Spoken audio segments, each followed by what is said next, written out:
raising the prospect that he might not sign it. Virginia Governor Bob Ultrasound McDonnell has decided to keep the nickname. Virginia women will now be forced by the state to undergo and to pay for a procedure that is not medically necessary, that is mandated by Mr. McDonnell's state government, that your doctor does not have a choice about, and that you have to undergo against your will. The governor justified this government-mandated medical procedure by saying that it is necessary to determine the gestational age of the fetus before an abortion is allowed, saying that in most cases you have to do an ultrasound to make that determination.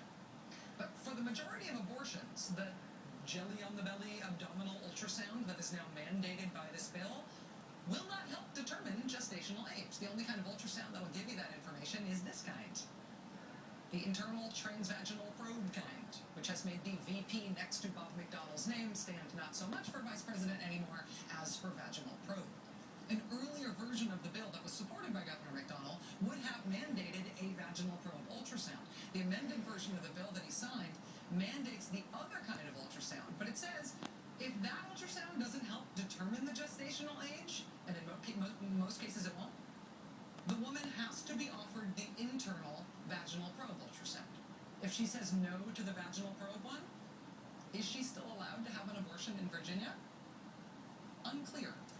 We asked the governor's office today if the state government isn't still effectively mandating vaginal ultrasounds by playing doctor this way, by forcing these medically unnecessary procedures to determine information that can only be obtained up and through your genitals.